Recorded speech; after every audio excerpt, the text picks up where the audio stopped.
रामदेव बदरं पश्यतिस्तत्तासाङ्गोलाम् उर्गाये कहूं उतना कम है।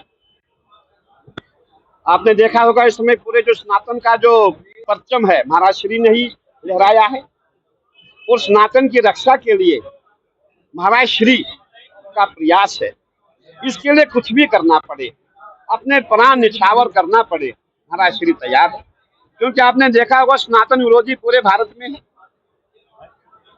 और उनको कौन जवाब देगा, उनसे कौन लड़ाई करेगा। सभी साधु भाग रहे हैं, हमारे सभी सनातनी आप जैसे भाई सभी भाग रहे हैं, आगे कोई नहीं आ रहा है। तो महाराज श्री का संकल्प है हमें एक सेना बनानी है। हम एक ऐसी सेना बनाएंगे जो सनातन पे काम करेगी और सनातन के लिए पूरे भारत में नहीं पूरे विश्व में काम करेगी। एक नई सेना हम बनाने जा रहे हैं जो सनातन की रक्षा के लिए होगी और उस सेना का सबसे जो कार्य पहला कार्य होगा कि वो सेना जो होगी उसका अपने घर से कोई संबंध नहीं होगा, वो सनातन के लिए ही काम करेगी। और जितने भी हमारे साथ सैनिक होंगे वो शादीशुदा नहीं होंगे, वो बैचलर होंगे। जो शादीशुदा होंगे घर छोड़ के हमारे पास आएंगे या जो नए आएंगे आप जैसे युवा आएंगे वो शादी नहीं कर सकते हैं। जब आप शादी करेंगे तब आप सनातन के लिए काम नहीं कर सकते, आप लड़ नहीं सकते हैं, झगड़ा नहीं कर सकते, आप डर जाएंगे, बोले गुरुजी मेरे बच्चे हैं, मेरी बीवी है। इसीलिए हमें एक सेना जो आदि गुरु शंकराचार्य ने जो परंपरा बनाई है उस परंपरा को हमें जीवित करना है। ये महाराज श्री का प्रयास है और हम सब महाराज श्री के साथ हैं। आप देखा होगा आजकल हमारे मंच पे फिल्मी गाने चलते हैं, कजरारे कजरारे गाने हमने सुने हैं, चल चमेली बाग में ऐसे ऐसे गाने सुने हैं, कथाकार हमारी ऐसी कथा करते हैं। देखिए अब कथा का जो आपने देखा होगा कथा का ट्रेंड बदल गया है। अब जो हमारे कथाकार है, जो नकली कथाकार है, जो महाराज श्री जिनका जो भांडा तोड़ रहे हैं, जिनका जो वो असल में क्या है, असली है नकली है, उसका जो पर्दा है महाराज उठा रहे हैं। अब कथाकार क्या कर रहा है, कथाकार देख रहा है कि जितने मेरे श्रोता है वो क्या सुनना चाहते हैं, जैसे लोग सुनना चाहते हैं वो वैसी भाषा बोलते हैं।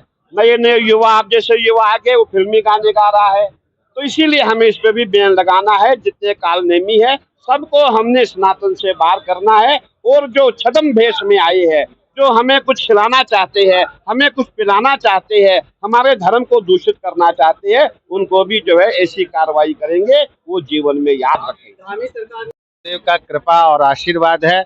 देखिए गुरु का अर्थ होता है गु यानी अंधकार और रु यानी प्रकाश। जो अंधकार से प्रकाश की ओर लेके जाए उसका नाम गुरु है। तो आज मेरा जीवन धन्य हुआ कि ऐसे ऐसे महान गुरुओं के संतों के आशीर्वाद से आज मुझे उनका सबका आशीर्वाद प्राप्त हुआ है। आप सबके ऊपर भी गुरुओं की परम कृपा प्राप्त हो। अखंड मंडलाकारम व्याप्तम येन चराचरम तत्पदम दर्शितम येना तस्मै श्री गुरुवे नमः।